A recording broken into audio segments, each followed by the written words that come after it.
आइए दोस्तों, आप जानने की कोशिश करते हैं कि रशिया यूक्रेन वॉर कहाँ तक पहुंचा है और वो क्यों नहीं रुक सकता है। इसका रीजन ये है कि ये टॉपिक को इसलिए उठाया जा रहा है क्योंकि अभी इंडिया और रशिया के जो प्रेसिडेंट और हेड है मतलब स्टेट्स हैं वो डिस्कशन कर रहे हैं और इंटरनेशनल मीडिया जो है वो जानने की कोशिश कर रहा है कि इंडिया कितना प्रेशर बनाएगा रशिया के ऊपर यूक्रेन को लेके। ठीक है, तो आइए देखते हैं इस पूरे स्टोरी को थोड़ा कहाँ तक पहुंची है, इसको जानने की कोशिश करते हैं। तो इसमें पहले क्या था कि ये लगभग से ये जो वॉर था फेब 2022 के आसपास शुरू किया गया था। उसके बाद में बेलारूस में एक पीस टॉक की शुरुआत हो गई थी दोनों दोनों तरफ से। उसके बाद फिर जाके एक और पीस टॉक हुई थी इस्तांबुल में मार्च 2022 में लगभग से। उस टाइम में स्थिति ऐसी थी कि मोटा मोटा दोनों कंट्री जो थी यूक्रेन और रशिया मान गए थे कि will go for the peace. अब उसमें इन्होंने जो यूक्रेन का स्टैंड था कि हम जो है नाटो ने छोड़ देंगे, नाटो में नहीं ज्वाइन करेंगे, हमें आप दूसरी गारंटी दे देना जिसको वो लोग security guarantee for the group of countries कहते हैं। और उन्होंने कहा हम रशिया को भी रशियन को भी ऑफिशियल लैंग्वेज में बना देंगे। उसके एवज में रशिया ने इसको एज ए गुड जेस्चर लेते हुए उन्होंने कहा कि हमारे जो ट्रूप्स आपके कंट्री में चले गए उनको हम वापस ले लेंगे, तो इससे जो भी आपको टेरिटरी का लॉस हुआ है वो आपको मिल जाएगा वापस। उस वो स्थिति थी 2022 मार्च तक, जबकि 1 से 1.5 महीना कुछ वॉर का हो चुका था। उसके बाद में आप क्या देखेंगे कि ये जो पीस डील था ये कोलैप्स कर गया। इसका रीजन क्या था? इसका रीजन था प्राइम मिनिस्टर ऑफ जो पीएम यूके के जो प्राइम मिनिस्टर थे उन्होंने कहा they told them to continue to fight. तो यूके के जो प्राइम मिनिस्टर थे उन्होंने कहा कि नहीं, आप लड़ते रहिए, हम आपके पीछे हैं।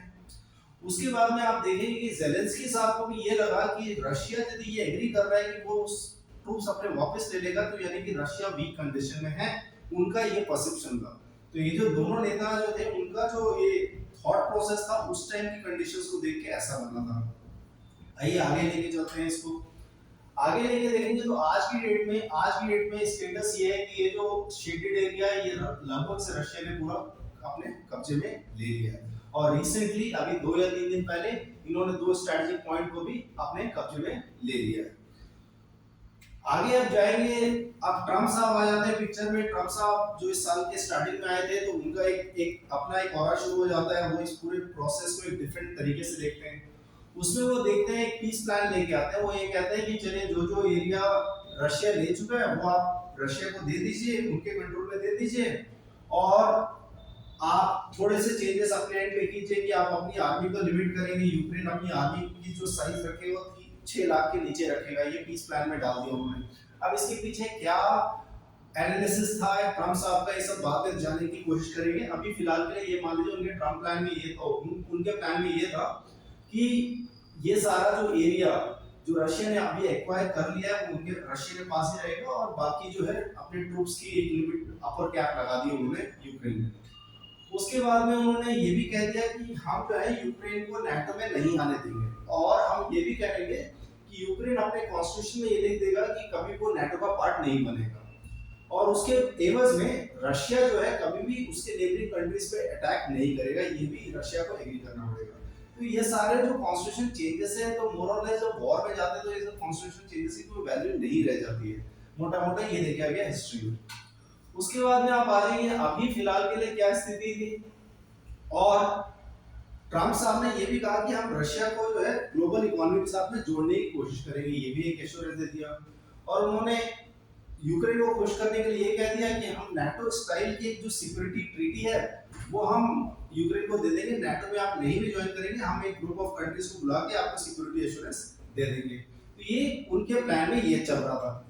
अभी क्या स्थिति है? अभी स्थिति ये है कि यूक्रेन के पास में अभी काफी सारा सपोर्ट सिस्टम तो एग्जिस्ट करता है। आप देखेंगे कि यूक्रेन को काफी सारा वेस्ट का काफी सारा एडवांस सिस्टम से मिल चुका है, लेकिन उनसे बहुत ज्यादा वॉर में इंपैक्ट नहीं ला पा रहा यूक्रेन। उसी के एवज में आप देखेंगे कि अभी जो है काफी एडवांस हो गया। अभी आपको जो मैंने पीछे वाले मैप में दिखाया कि उन्होंने बहुत इंपॉर्टेंट लोकेशन को अभी कैप्चर कर लिया है, राइट। तो उस तरीके से आप देखेंगे कि जो अभी स्थिति है वो यूक्रेन की काफी ऐसे डिपेंडेंसी हो गई है कि मतलब इतना कुछ होने के बाद भी वो काफी ज्यादा वॉर में कुछ चेंजेस नहीं ला पा रहा है।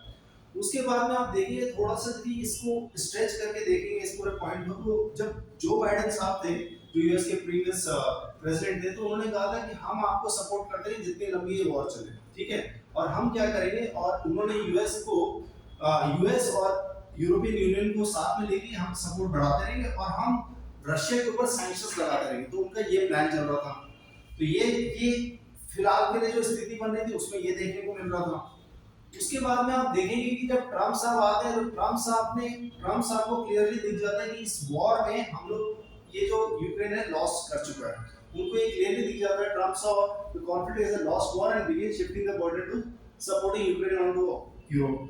तो जैसे ही यूक्रेन का उन्हें लगा कि यार ये वॉर तो इनके हाथ से जा रहा है, तो उन्होंने ये सोचा कि ये सारा जो लोड है हम यूरोपियन कंट्रीज के ऊपर में शिफ्ट कर देते हैं। तो उन्होंने वो बर्डन कहा कि अब आप यूरोपियन कंट्रीज जैसे मान लीजिए यूके हो गया, फ्रांस हो गया, जर्मनी हो गया, अब आप ये सारा बर्डन उठाइए। तो इस तरीके से उन्होंने हाथ धो दिया। उनका ये भी सोचना है अपने प्लान में जो कि 28 पॉइंट्स का है, उसमें ये भी एक प्लान रखा गया है कि रिवर्स किसिंगर। तो ये जो थे इस प्लान के हिसाब से कि रशिया को जो चाइना के साथ अलाइन किया जा रहा है उस पर से उसको निकाल के एक ग्लोबल इकोनॉमी में जोड़ देना, ताकि हम चाइना को भी कुछ थोड़ा सा रोक सके जो ग्लोबल इकोनॉमिक पावर बनता जा रहा है। तो ये भी एक उनका प्लान में है कि इसको कैसे आगे लेके जाना है। उसके बाद में आप देखेंगे कि ज़ेलेंस्की के पास में भी क्या क्या समस्याओं से डील कर रहे हैं वो। ज़ेलेंस्की जो है प्रेजेंटली अभी आप देखेंगे कि उन्होंने आपके जो डिफेंस के जो चीफ थे उनको निकाला है करप्शन के केस में। उसके इकोनॉमी जो है वो आपको पता ही है कि एड के ऊपर चल रही है, जो यूरोपियन कंट्री से पैसा आ रहा है उससे इकोनॉमी चल रही है।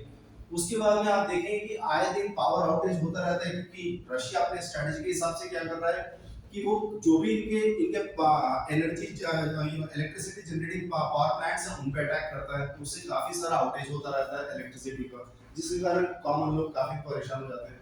फिलहाल अभी रिसेंटली उन्हें एक और एरिया खोना पड़ा है। तो अभी यदि आप देखेंगे तो ये प्रेजेंट स्टेटस में ये लग रहा है कि Ukraine is ready to accept कि हमारा जो लैंड गया लगभग से 20% के आसपास जो कैलकुलेट कर रहे हैं वो गया वो हम एग्री कर लेते हैं कि चलिए अब आप ये रशिया के पास रखिए और ये वॉर को स्टॉप कीजिए।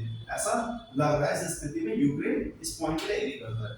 लेकिन इसमें थोड़ी सी बात ये भी है जानने के लिए कि यदि आप कंट्री जर्मनी, यूके, फ्रांस जो है वो अभी भी इसको सपोर्ट में करने के लिए तैयार है कि आप लड़ते रहिए, हम आपके साथ में खड़े हैं।